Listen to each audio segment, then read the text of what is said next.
네, 8월 8일 멤버십 라이브 파트 2, 번개 라이브 파트 2 이어가도록 하겠습니다.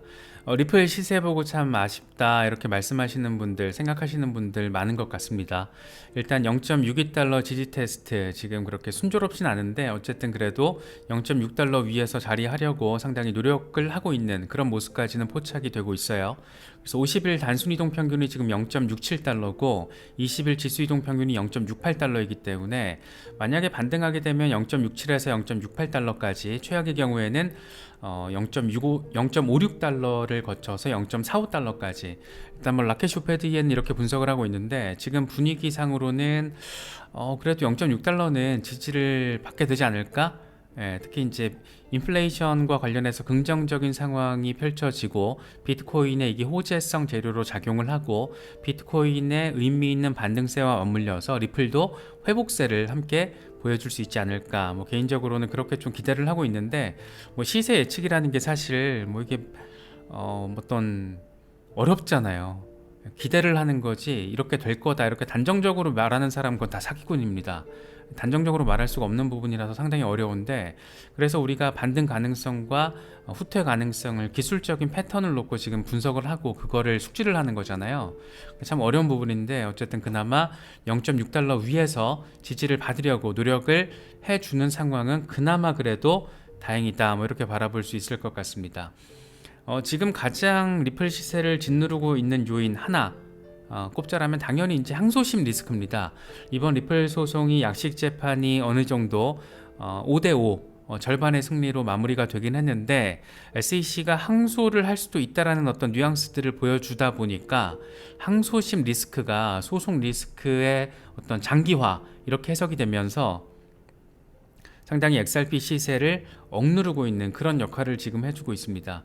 그래서 이제 이게 8월 말 9월 초쯤에 리플과 SEC가 법원에다가 지금 보고를 해야 돼요.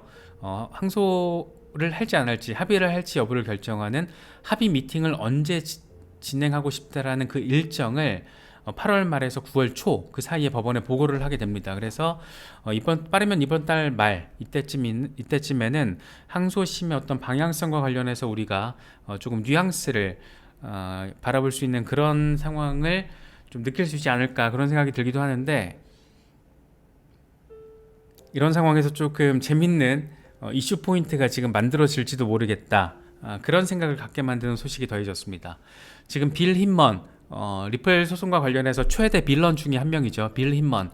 이 힌먼에 대해서 FBI 조사가 필요하다. 그래서 만약에 조사를 했는데 문제가 있다라는 게 증명이 되면 증거가 나오면 법무부는 기소를 해야 된다.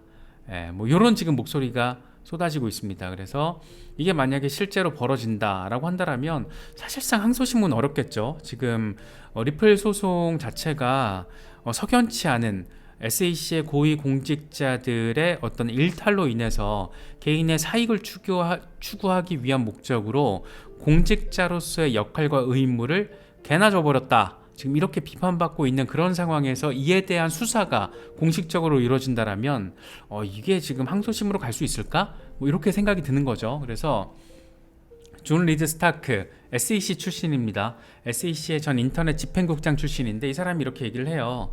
빌 힌먼과 관련된 리포트들을 좀 보니까 비윤리적으로 행동을 한 것으로 보여. 그러니까 비윤리적으로 그리고 불법적인 행동을 한 것으로 보여. 그래서 이게 FBI가 조사를 해야 될 것 같아. 뭐에 대해서 이른바 힌먼 이메일에 대해서 조사를 해야 될 것 같아. 그래서 만약이라도 법을 어겼다라는 법에 어긋나는 행동을 했다라는 증거가 나올 경우에는 법무부는 당연히 기소를 해야지. 뭐 이런 얘기를 하고 있습니다. 지금 이게 어떤 시민단체 차원에서 인파워 오버사이트 같은 어떤 시민단체 차원에서 법원에 소송도 내고 지금 여러 가지 일들이 벌어지고 있잖아요. 그런데 이게 지금 그런 법원에서 다툴 문제가 아니고 형사법으로 따져서 기소를 해야 될 이슈다. 이런 얘기가 지금 상당히 의미 있게 나오고 있는 뭐 그런 약간의 분위기 전환 이런 지금 상황으로도 바라볼 수 있을 것 같아요. 그래서 스튜어트 알데로티 리플의 CLO죠. 법률 책임자가 이런 얘기를 합니다. 이건 지금 리플 사건보다 더 큰 이슈야. 그래서 정부 관료의 이해상충과 관련된 이슈인데 이게 지금 문제를 완전히 종식시키거나 책임을 묻게 될 수 있는 그런 상황으로 이어질 거야. 뭐가 되면 힌먼에 대해서 공식적인 정부 차원의 조사가 이루어진다라면, 그래서 FBI가 지금 이거를 실제로 조사할지 여부는 아직 알 수가 없고, 만약에 조사를 하더라도 뭐 자체적으로 수사 인지 차원에서 조사를 하게 될지, 수사를 하게 될지, 아니면 고소고발의 과정을 통해서 하게 될지, 아니면 의회의 수사 의뢰를 통해서 하게 될지 뭐가 모르겠습니다.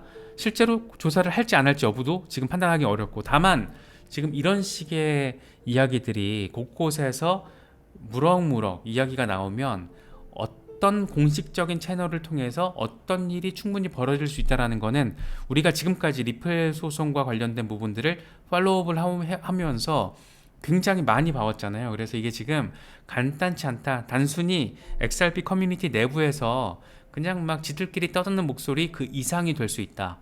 이런 점들이 지금까지 여러 번 벌어져 왔으니까. 예.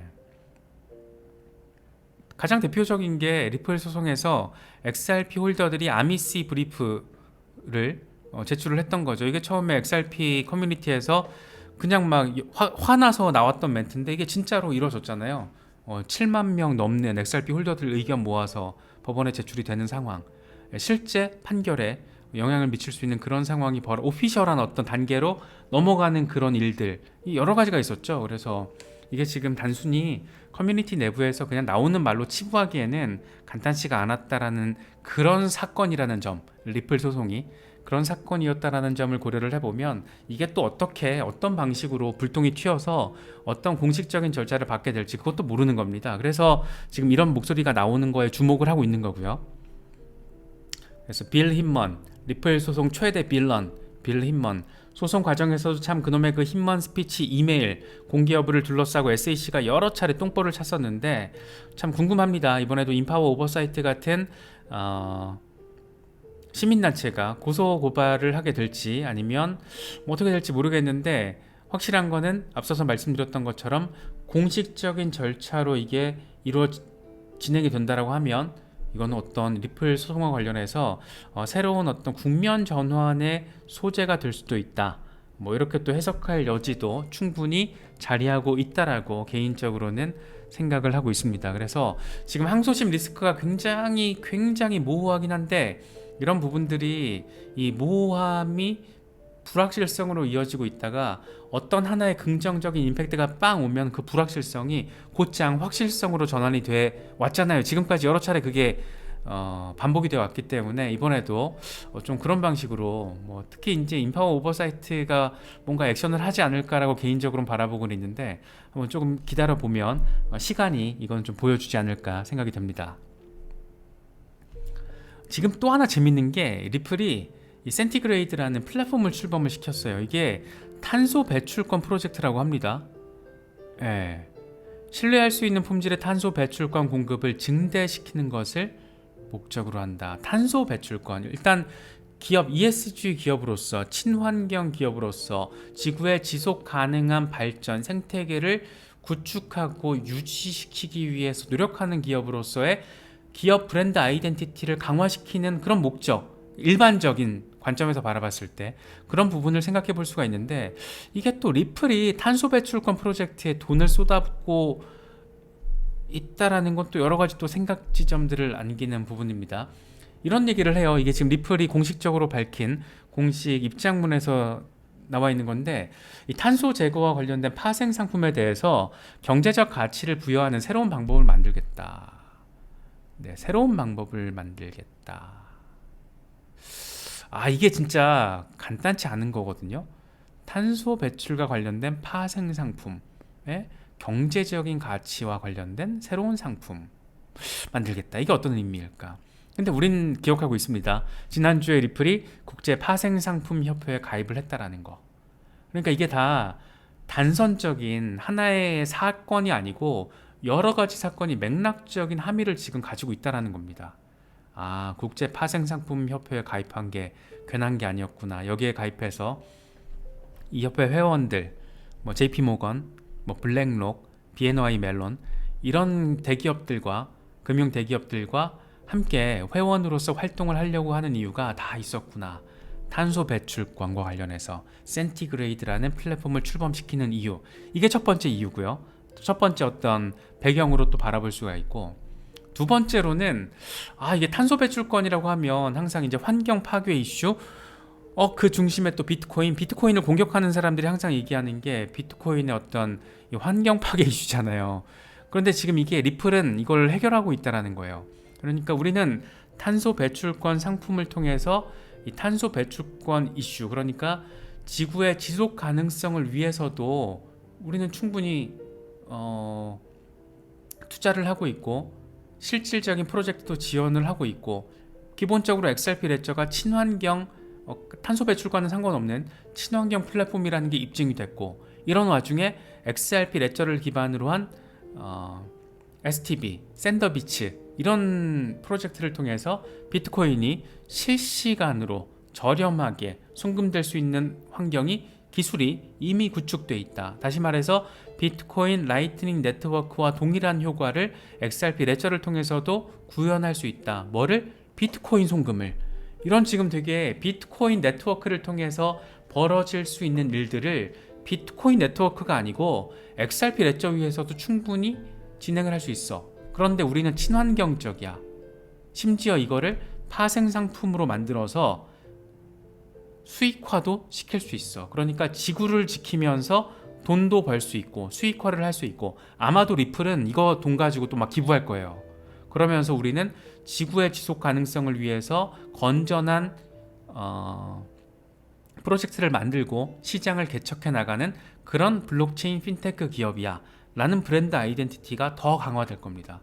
그래서 앞이 대충 보이긴 해요. 대충 이 다음 넥스트 스텝으로 리플이 뭘 할지는 대충 그려지긴 하는데, 이런 부분들을 지금 리플은 함께 건드리고 있다. 그러니까 이렇게 소송 가지고 막 정신없이 싸우는 것도 싸우는 건데, 이런 거는 그냥 냅둬. 그냥 어쨌든 항소심을 가든 대법원을 가든 최종 판결 나올 때까지는 아날리사 토레스 판사의 판결이 판례야. 냅둬버려. 우리는 갈 길 갈 거야. 이게 지금 리플의 입장이라는 거를 이런 상황을 통해서도 충분히 바라볼 수가 있고, 그렇다 보니까 단기적으로 시세는 너무 아쉬운 부분들이 있지만, 이 시세라는 게 사실 뭐 별거 아니면 또 별거 아닌, 언제 한번 임팩트가 들어오면 워낙 호재가 너무 많다 보니까, 사실 제가 어제 영상에서도 라이브에서도 말씀드렸지만, 아니 어떻게 호재가 이렇게 많은데 톡 까놓고 우리끼리 하는 얘기지만 호재가 이렇게 많은데 어떻게 시세가 이렇게 안 갈 수 있는지 좀 놀랍게 느껴지긴 한다. 이제 뭐 이런 얘기를 했었잖아요. 그런데 놀랍긴 하죠. 그럼에도 불구하고 어쨌든 이렇게 많이 조정을 받고 빠졌지만, 이번에 급등 이후에 많이 빠졌지만, 그럼에도 불구하고 XRP, 비트코인, 이더리움, 나스닥, S&P 500, 다우 이 6가지를 비교했을 때 올해 지금 연간 상승률이 XRP가 제일 높아요. 그러니까 많이 올랐습니다. 메이저 중에서는 상당히 많이 올랐고, 가장 많이 올랐고, 이 비트코인, 이더리움, 리플 이 3대 종목을 비교했을 때 어쨌든 XRP가 지금 올해 상승률로는 가장 많이 올랐고, 상대적인 아쉬움인지 절대적으로 바라봤을 때는 지금 시세가 많이 반등했어요. 그래서 막 이렇게 리플도 이제 다 간 것 같다, 뭐 포기해야 될 것 같다, 뭐 이렇게 조금 아쉬운 마음에 그런 말씀하시는 분들도 계신데, 뭐 반대편에서는 또 그런 말씀들도 하시죠. 리플 아직 시작도 안 했다. 그게 무슨 말이냐. 이건 정말 바라보는 관점과 어떤 크리덴셜리티의 문제인 것 같아요. 얼마나 이거를 신뢰하고 있느냐, 그런 부분에서 바라볼 수 있는 관점이기 때문에, 그걸 뭐 어느 부분이 맞다 틀리다 이렇게 같이 판단을 할 이슈는 당연히 아니고요. 저는 그런데 후자의 입장이다 보니까 시세는 지금 아쉽지만, 워낙 뭐 이 소송 리스크가 SEC가 하도 쌩 지랄을 피우고 있으니까 아쉽지만, 그럼에도 불구하고 이렇게 의미 있는 일들을, 심지어 비트코인에 도전하는, 어쩌면 비트코인의 시총을 XRP가 예전에 그랬던 것처럼 한 번 더 뛰어넘을 수 있다, 뭐 이런 어떤 기대감 섞인 전망들도 나오고 있는 판국에, 기술적으로, 사회적으로, 경제적으로 이걸 지금 리플이 비트코인의 도전장을 내민 것으로도 바라볼 수 있기 때문에, 일단 물론 저는 비트코인과 이더리움, 리플 이 3가지 대장 종목들은 다 잘 되어야 된다라고 보는 입장이고, 다 가지고 있습니다. 그런데 리플의 어떤 이런 도약을 위한 도전, 이런 부분들은 상당히 의미 부여를 해서 우리가 충분히 바라볼 수 있는 부분이 아닌가, 뭐 또 그렇게도 생각을 해요. 그래서 시세가 단기적으로는 아쉽지만 시세보다 더 중요한 부분이 이런 게 아닐까? 저는 뭐 그런 관점으로 바라보고 있습니다. 그래서 저의 관점이니까 이거에 뭐 동의를 하시든 안 하시든 그거는 이제 또 개인의 관점에 따라서 다 다른 거라서 서로의 관점을 저는 존중했으면 하는 마음이고, 저와 관점이 다른 분들에 대한 관점도 역시 저는 존중합니다. 다만 저는 리플랩스라는 하나의 핀테크 스타트업 기업을 어떤 펀더멘털 분석을 통해서 바라보고 있는 관점이고, 그래서 그걸 통해서 지금 투자 스탠스를 견지하고 있기 때문에 뭐 동의하시는 부분들은 참고하시면 되고, 동의가 안 되는 부분들은 버리시면 됩니다. 그래서 이런 상황들도 XRP 홀더분들 체크하시면 좋을 것 같습니다.